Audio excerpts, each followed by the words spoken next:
Hi everyone, welcome to my channel Movie Snips. Today we're going to be comparing the different faster than light or FTL mechanisms used in three science fiction franchises, notably the Star Wars Hyperdrive, Star Trek Warp Drive, and Dune Full Space. Before I get into this, please remember to subscribe to our channel and give us a like.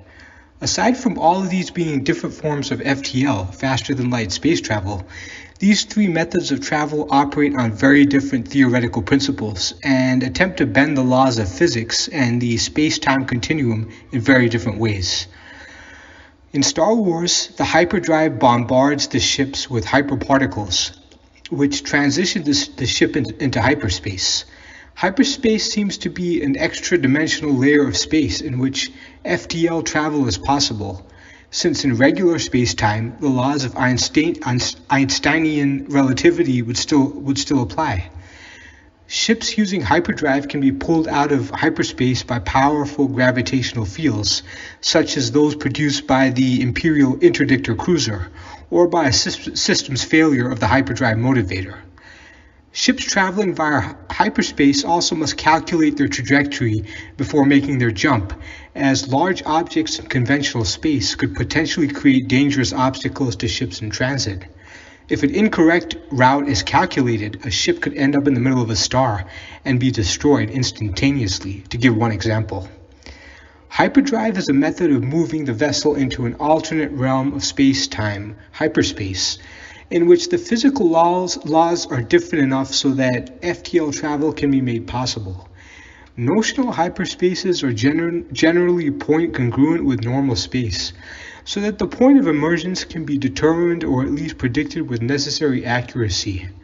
In Star Trek, warp drive is based on the principle that conventional space-time can be warped if you can generate a warp field with enough power to maintain its structural integrity. This distorts the local space-time continuum enough to cheat the relativistic limitations of FTL travel.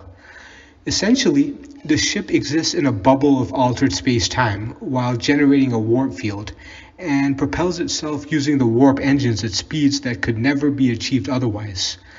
However, the faster the speed desired, the stronger the warp field you have to generate, which in turn requires more power. Warp drive is a localized warping of space-time that creates a bubble of space-time around the ship. The drive part of the equation consists of the transmuting of the relative coordinates of that bubble to normal space, since nothing is moving per se. Nothing actually exceeds the speed of light, even though FTL travel occurs as a result of this warp field. In Dune, the ships don't actually move. Interstellar travel is achieved via folding space, which is essentially creating a wormhole from one point in space to another. The Spacing Guild holds a monopoly on the technology necessary for folding space, but the real conundrum is knowing where you'll pop back out again, because any kind of advanced computing is outlawed in the Dune universe. It is impossible to artificially calculate the trajectories of all known and unknown celestial bodies. Guild navigators use the prescient qualities of the spice melange to see into the future, just enough to see if there's any kind of obstruction blocking their designated route. They can then safely engage the Holtzman drive that folds space, and this in turn allows the ship to travel without moving.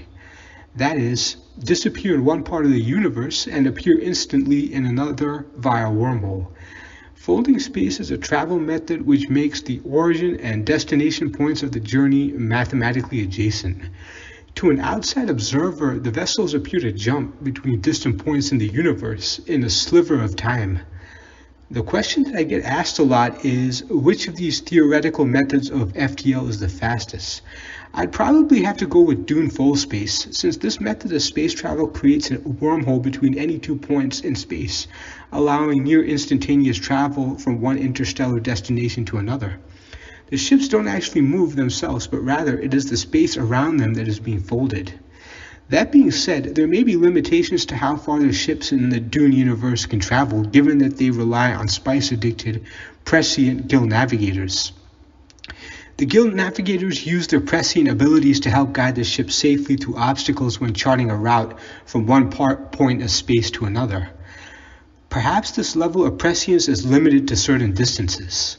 It is very possible that the guild navigators may not be able to see far enough into the future in order to calculate routes to exceptionally distant points in the universe, to other galaxies, for example. However, the invention of the Ixian no-ships during the time of the scattering after the death of Leto II allowed humans to transcend the limitations of the spice-addicted guild navigators. These new ships didn't require the guild navigators to pilot them and had much more sophisticated calculation systems that allowed for intergalactic travel. So in conclusion, this space travel method introduced in the Dune sequel novels is by far the fastest of all the aforementioned FTL mechanisms. I'd like to thank you for watching my video today. If you feel I missed anything or would like to add anything to this discussion, please feel free to comment down below. Please also remember to like, share, comment, and subscribe to my channel, and please check out my channel for more sci-fi lore videos.